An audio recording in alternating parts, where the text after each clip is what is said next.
Karnataka working journalist association की state unit के president Shivanand तगादूर ने कहा कि राज्य के बॉर्डर वाले जिले बीदर में कर्नाटका वर्किंग जर्नलिस्ट का 40वां स्टेट कॉन्फ्रेंस करने का फैसला किया गया है।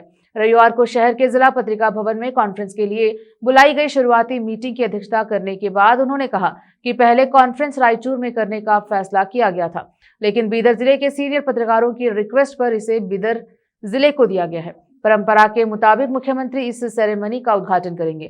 डीसीएम, केंद्र सरकार के मंत्री, विपक्षी पार्टियों के नेता, इसमें एमपी, एमएलए, जिले के सीनियर अधिकारी, नेशनल और राष्ट्रीय स्तर के विचारकों को प्रोग्राम में बुलाया जाएगा। परंपरा के मुताबिक जिले के इंचार्ज मंत्री ईश्वर खंडे को कॉन्फ्रेंस की रिसेप्शन कमेटी का चेयरमैन एकमत से चुना गया है और यह कॉन्फ्रेंस उन्हीं की लीडरशिप में होगी। अन्ना बसवन्ना की कर्मभूमि इस पवित्र भूमि पर 2006 में 29वां स्टेट कॉन्फ्रेंस आयोजित किया गया था। इसके बाद 20 साल बाद यहां फिर से कॉन्फ्रेंस आयोजित करने का मौका आया है। कॉन्फ्रेंस की सफलता के लिए एक यादगार मुद्दा बनाने या रहने की जगह संस्कृति मंच, ट्रांसपोर्ट, फाइनेंस वगैरह जैसी कमेटियां बनाई गई हैं। एसोसिएशन के पूर्व प्रेसिडेंट बाबू वाली, मल्लिकार्जुन बिरादर, बसवराज जापशेट्टी, अशोक कुमार कारंजी, अप्पाराव साउदी और दूसरे ने मीटिंग में अपने विचार रखे।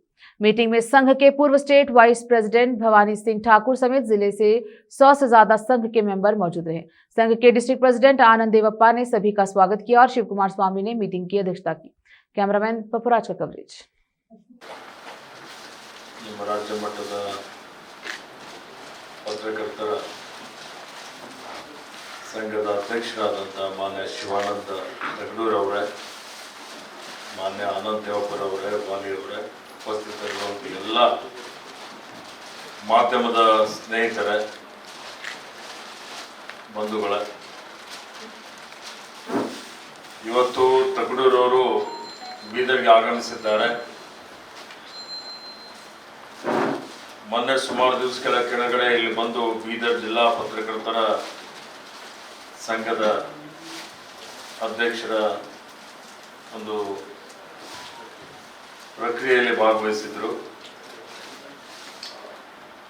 ಅವರಿಗೆ ಮತ್ತು ಬೀದರ್ಗೆ ಅವಿನಾಭವಾದಂಥ ಸಂಬಂಧ ಇದೆ.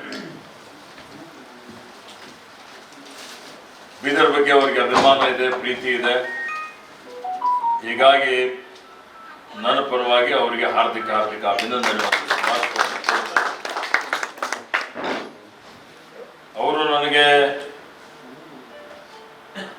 ರಾಜ್ಯ ಮಟ್ಟದ ಪತ್ರಕರ್ತರ ಸಂಘದ ಚುನಾವಣೆ ಆಗಿದ್ದಂಥ ಸಂದರ್ಭದಲ್ಲಿ ಅಧಿಕಾರ ಸ್ವೀಕಾರ ಮಾಡುವಂಥ ಕಾರ್ಯಕ್ರಮಕ್ಕೆ ಆಹ್ವಾನ ಮಾಡಿದ್ರು. ಬಹಳ ಸಂತೋಷದಿಂದ ನಾನು ಅದರಲ್ಲಿ ಭಾಗವಹಿಸಿದ್ದೆ. ಬಹಳ ಅಚ್ಚುಕಟ್ಟಾಗಿ ಆ ಕಾರ್ಯಕ್ರಮ ನಡೆದಿತ್ತು. ನನಗೆ ಮತ್ತು ಅವರಿಗೂ ಬಹಳ ಮಿತ್ರತ್ವ ಇದೆ, ಬಹಳ ಅನ್ಯೋನ್ಯತೆ ಇದೆ.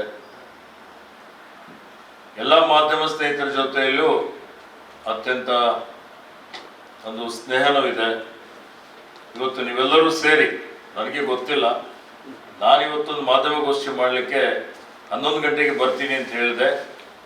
ಆನಂದ್ ದೇವಪ್ಪ ನನಗೆ ಹೇಳಿದ್ರು, ಇವತ್ತು ತಗಡೂರವ್ರು ಬರ್ತಾ ಇದ್ದಾರೆ, ನಮ್ಮ ಒಂದು ಸಭೆ ಇದೆ, ಆ ಸಭೆ 11 ಗಂಟೆಗೆ ನಾವು ಕರೆದಿದ್ದೇವೆ, ಅದಕ್ಕೆ ನಾನು 11:30 ಕರೆದಿದ್ದೆ.